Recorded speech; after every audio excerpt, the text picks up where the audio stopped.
And I think you guys have caught on to a theme here. So for like these very great field reports and really good like red pilled concepts to get guys out of their situation,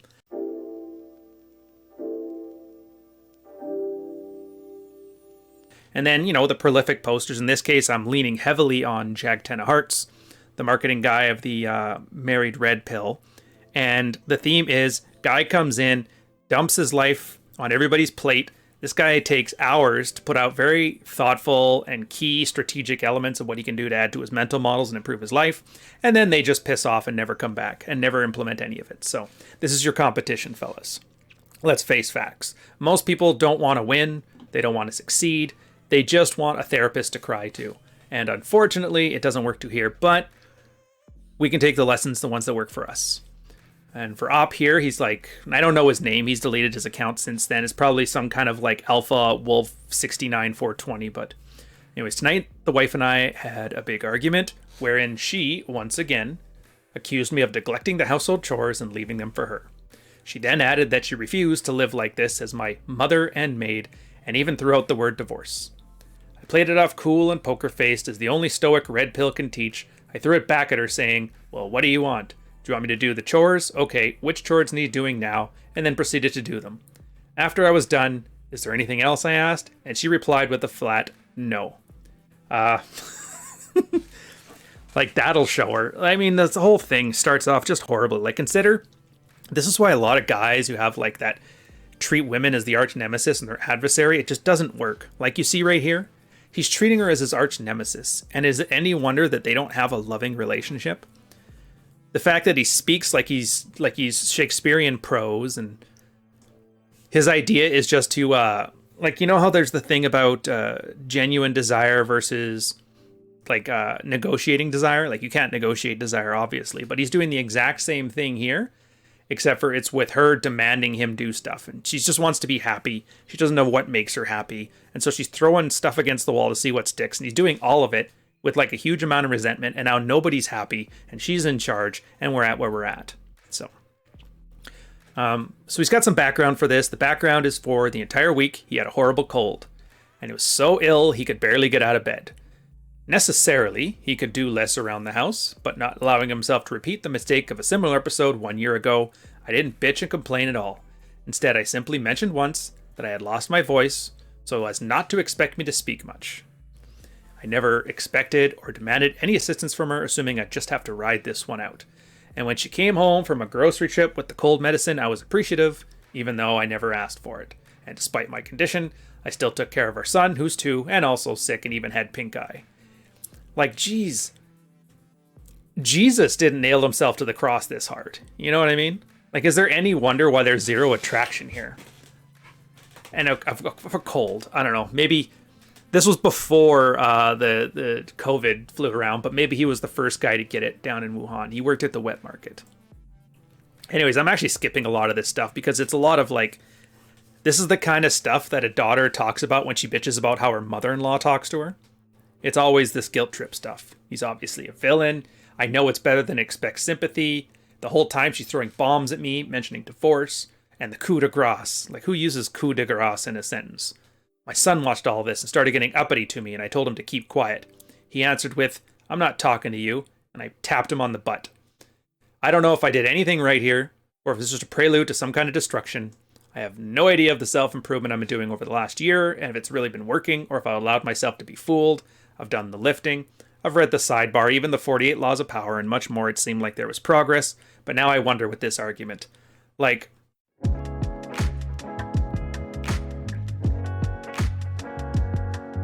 keep in mind, a lot of guys wonder, it's like, okay, so if I become red-pilled, how long until my life becomes awesome and rains manna from heavens and, girls from the sky? And I just go like, it all depends on you. This guy was 12 months wasting his time. He said he's read everything, but if you notice, he can't even manage a basic bit of conflict resolution. He didn't mention anything about fogging. He didn't mention anything about negative inquiry. He didn't mention any of his nice guy behaviors, his covert contracts. The idea that espousing this weakness does not make you attractive. Like zero attractive behaviors. He doesn't even understand the problem. So my first thought is he's lying. There's no way he's been doing this for a year. And unfortunately, he's deleted account, so I can't even confirm it. But I'm guaranteeing you it's just some one-off guy who read a couple Rollo Tomassi articles and now he thinks of himself as red pill and doesn't know why he has to actually act on it. It should just happen. Having said all that, you get to the Jack comment after. It goes, yeah, but I don't think you're swallowing the red pill in the context of your own life and marriage. Look, when your wife drops the D word, she's basically saying this. I think our marriage is subtracting value from my life, and therefore terminating it will be a net positive. Now that's a subjective statement because value is generally subjective. Your definition of value and hers will differ. You can think of frame as whose definition is predominant in the marriage. Values are hard to specifically define and they change over time anyway. Like I bet countless guys here said they value a wife that's willing to stay at home and actively raise their kids. And then they come here and complain about how their stay-at-home wife spends way too much time screwing around on Facebook or whatever. If those guys would have trouble defining their own value systems, let alone communicating it, you can imagine how bad women are at this. I am putting a pause in reading the Jack response because I think this is, I mean, you hear it. You hear it from like Rob and Rollo and all the older guys. The guys in their 40s, they've been married for a decade. They maybe been through a divorce, maybe even two. And they keep seeing these bright-eyed and bushy-tailed 28-year-old guys who have been married for a year talking about, I want my wife to stay at home and raise our kids right and give them our values. I don't think he knows the values. Like, even Jack here, he's like, I was raised around those guys. And what did they do? Well, they got everything they wanted, and then all of a sudden they figured something else that they didn't like and bitched about. Like, most people don't know what their values are. And in this case, guys think they know what they want, they get what they want, and then they just keep moving the goalposts because it's the same problem that you see with like women. No, they don't know what makes them happy. So they throw shit against the wall and they see what sticks. And in this case, it was like, she's going to be a stay-at-home mom, do her thing. She does it. Now she has a different habit. Now that's bothering me. And they realize that's not the issue. The issue is they don't want to be taken for granted, but they don't know that. So it always manifests in these weird symbols. And that's why I absolutely hate those stupid top 10 ways to make your girl your hypergamy lists. Number 4 will surprise you because it's just, nobody knows why you want those things, but some guy on the internet told you they're good, so they're good, right? Why not?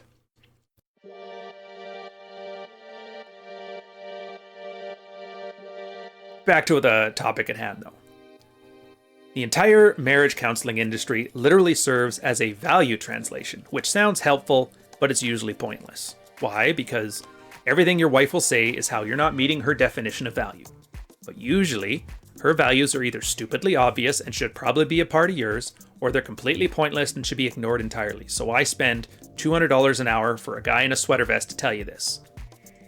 So which is it? Is your wife's value stupidly obvious or completely pointless? The stock married response is always to assume the latter. In other words, assume your wife is angry about dumb shit that given enough time, she'll realize she shouldn't be angry about. Easy example is, if I turn my husband down for sex, I should expect the same attention and affection anyway. You giving her unconditional attention after being shot down should definitely not be in your value system.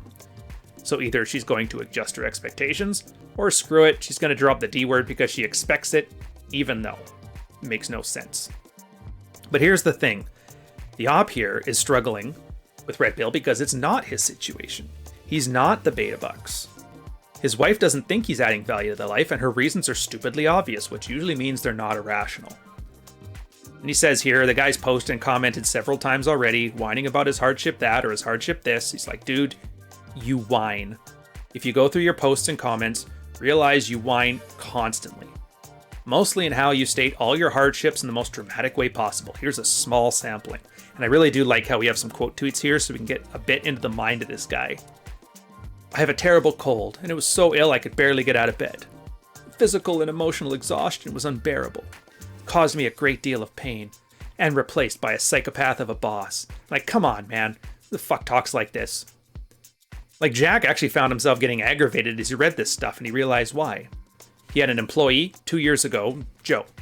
Joe was annoying because all the other employees would mess up on occasion, because everybody does, and sometimes it wasn't entirely their fault, so the stock answer is typically this This unexpected thing happened. I was unprepared for it, so I was a fuck up, but I'll fix it and take measures to ensure we're prepared if it happens again. But no, not Joe.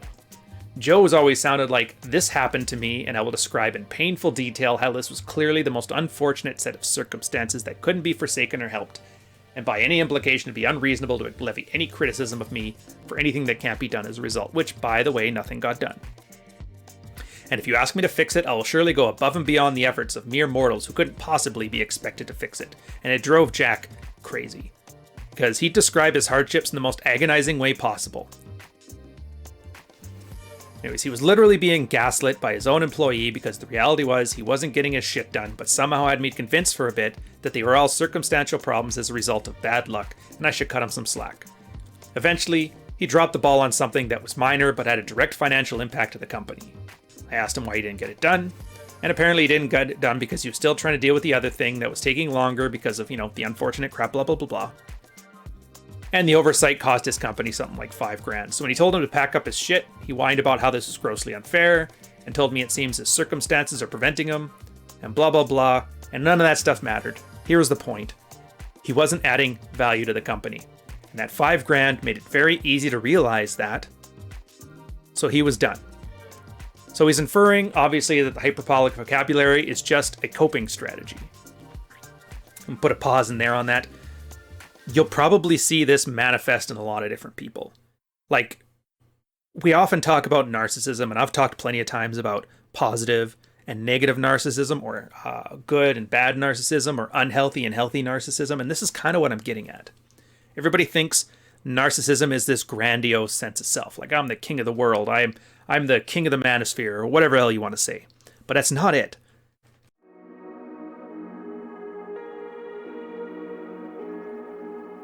Narcissism is more so that you've built an elaborate fantasy where you're the main character. You may not be the greatest man on earth, but you are the lead. And everything else is a type. So in the case of this guy here, he was complaining that he had a cold and his kid disrespected him, and this is all stuff that's outside of his control, and he's trying his best. He's made himself out to be this tragic, Homeric, the Trojans came and invaded, and I couldn't do anything about it because the gods saw fit to blah, and you're like, and that's psychologically, you got to understand that nobody will diagnose that as narcissism, because nobody would even think to help the guy and say, hey man, you got a problem. They'll just leave him, and he'll be stuck to wallow in his own self-misery. I always refer to it as most people think narcissism is I'm Superman and everybody else is lowly and beneath me. But in this case, it's the martyrdom complex. I'm the woeful martyr. I'm the plow horse. I am the guy who lit himself on fire to keep my family warm. But it's all just a coping strategy. He's basically useless. And he doesn't want to address that uselessness, which the married red pill, for the most part, has plenty of information on how to get past that. And instead of doing all that, he just does this. And it makes it very hard for a wife, she probably tried to placate it at first, and now she's just at the point where she doesn't care anymore. It takes a long time to get there. Again, talk to any girl who's got a mother-in-law, and I guarantee you, probably like 60% of them will give stories like this, where the mother is woe is me, and the guilt trip shit, and yeah.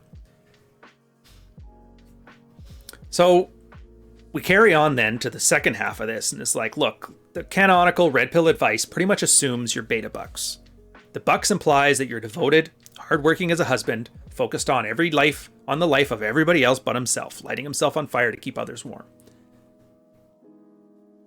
And it's led to A, your wife pretty much taking for granted all that you readily do, because B, your wife not sleeping with you because of your failure to invest in yourself makes you a less attractive person, both literally, example, fitness, and mentally, example, you don't care about yourself, so why should she? But this isn't quite your situation, is it? Like, you may have thought you sacrificed for your family as much as Joe thought a bus transfer in Inglewood was literally life or death, no matter who, and barely navigated with the smallest margins to preserve his life. But yeah, like your kid's a brat. You had a bacterial infection in your tooth, which I don't know what that meant from cold, but whatever. You had a shitty boss for a while. Shit happens. And also, let me point out that among your breathless retelling of your various hardships, this is how you phrase something your wife went through during this time.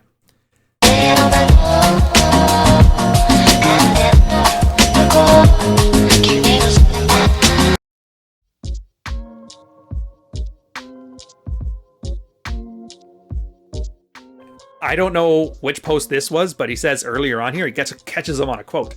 My wife was diagnosed with cancer and had to undergo major surgery. Pretty matter-of-factly, huh? Did you throw in the adjective major? I mean, sure, but why not? My wife was given the extremely terrifying diagnosis of cancer and had to undergo extensive and major surgery or something like that. Cat got your tongue, Shakespeare? I love this part, by the way. Like, this shows you exactly why. Talks about everybody else's hardships very minimally, and his are like the greatest thing on earth, or worst. So I suspect your wife is more stoic than you when it comes to handling hardships or family stuff. Let's review your kid, who apparently came with his own never-ending set of problems. He was difficult, refusing to eat, sleep, and he cried for hours on end. The physical and emotional exhaustion was unbearable, and I found myself completely useless as a father because I felt of no use. I naturally ceded much power to the wife. When her demands escalated to the point of shit tests, I found myself unable to challenge them, and in my mind, I could not blow off the mother of my son, for that would mean abandoning my own son. Over time, I could sense her disrespect for me grow, and I felt powerless to do anything about it. Like, I'm pausing on there too. It's like, anytime that I talk to anybody in the sphere, my biggest tell that I'm dealing with a mental instability are people who treat their life like a Homeric tragedy, man. Like, as soon as you start seeing language like this, that's the first thought you should be going to. This guy has a narcissistic fantasy where he is Jesus on the cross. And anything you say is going to be filtered through that. And anything who breaks that illusion is going to cause what's called narcissistic rage, because you're not giving him what's also called narcissistic fuel. Another reason, by the way, you're told never to red pill your friends is this. That narcissistic rage, it's not him getting angry. It's like an emotional response. And I guarantee you, you're more likely to have the guy get violent against you than to actually take your stuff to heart. So don't try to help people that don't want to be helped, because I'm telling you right now, that covert contract only ends in pain. Either yours or his, but most likely yours. We carry on then, so look at the dialogue. It basically absolves of all responsibility. You know, he says, like, I found myself and I could sense, I felt powerless. He's literally hearing Joe's voice in his head. Like, I'm pretty sure I know what really happened. Your son was difficult, your wife had zero faith in you, you could share the hardship because you can't do that without whining about how unfair it all is, so she took on all the responsibility for dealing with it. She grew resentful that you were useless, and the fact that this happened came about the time her vagina dried up for you is not uncorrelated. And Jack's like, look, I'm beating up on you here because I'm trying to give you an idea that why your wife is dropping the D word. You seem to be all bad news, and she has no sympathy for it anymore. You say my tooth hurts, and your wife thinks, great, here we go, another sob story about my husband. Like, I don't care. I have things to do. This goes through her head every single time he has some excuse, yet somehow he's neutralized her ability to say anything because you always come with something like prepared, like, you know, I mentioned it as the cause, and left it at, you may choose not to believe it, but it is so. Like, this is why your wife's dropping the D word. She thinks you're useless, or at least not useful enough to add value. You don't hesitate, the way Joe did, in describing in painstaking detail just how much your uselessness is not your fault. So at some point she's going to think, well, he's useless, but he seems to be pretty set that he can't do anything about it, and since I can't convince him otherwise, I guess it's time to just drop the dead weight and move on.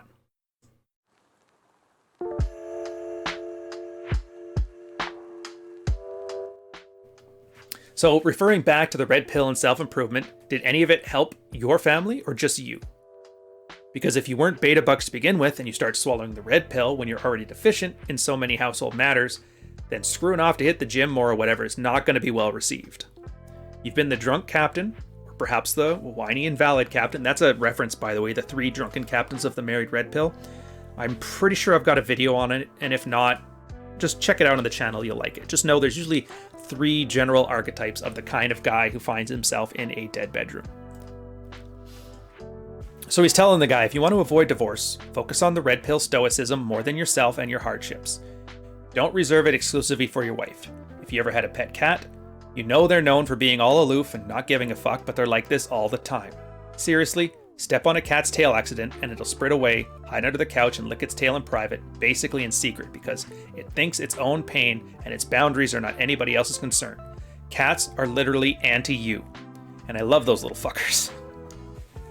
I'm gonna put a pin on this one too. This is another piece of like mainstream advice that's absolutely horrible. You know, guys should just express their feelings more. Guys should be more emotional. Guys should express their feelings. Right now, we're flat out telling them, stop sharing your feelings with everybody. Because this is the problem. In his mind, he is convinced all of this hardship is woe is me. You know, maybe it truly is. Maybe he is the unluckiest person on earth. But I'll put it this way. Look at it from a strategic standpoint. What do you hope to accomplish by just complaining and whining to your wife all the time? Even if you're not useless, let's say you're the greatest man on earth and you just have a horrible day at work and you want to take it out and you wonder why things end up like this. It's because a girl doesn't have time to excuse failure. From an Evo Psych standpoint, they didn't know how to hunt lions. Pregnancy sucks, and you can't hunt lions while you're pregnant. You can barely collect berries. So whether it's lucky or happenstance or incompetence, it doesn't matter, because all they see is like drying out behavior. So yeah, just do what the cat does. Get the hell out of there. Do what you gotta do in private. Talk to a buddy. Talk to a shrink if you need one. And don't bring that shit into your house, because as much as wifey being sexually available is kind of one of like the main stalwarts of a marriage, from your side of things, a girl kind of expects that she's not going to have a man baby in the house. Like, yeah. Well, does that mean I'm not allowed to have... Yeah, you're allowed to have feelings. You're just not allowed to burden everybody else with them, unless you're willing to accept that you're going to end up in situations like this. Is it fair? Who cares? It's predictable, and that means you can deal with it. He ends it off then on, if this was a chore you were supposed to do, referencing the chores that he had to do to make his wife happy, just say, I was busy with some other stuff, they'll get done, don't worry. If she hamsters more about the undone chores, just say something like, look, I get it, you're upset about some sort of disorder in the house, just go upstairs, take a shower, you'll feel better. I mean, sure, on a long enough timeline, this might mitigate all the above. She'll probably screw Brad Pitt even if he didn't do the dishes, blah, blah, blah, blah, blah. But since your wife thinks you're already built up a huge value deficit, and essentially, the point of the previous 2,000 words is explaining why I think it's not just pointless hamstering, but rational justification for her feeling that way, it's unlikely the strategy will work. Your self-improvement will have to at least part of your efforts going towards like a well-run ship. And that starts by not letting it fall apart every time you have the sniffles. So remember, I don't know if this is you.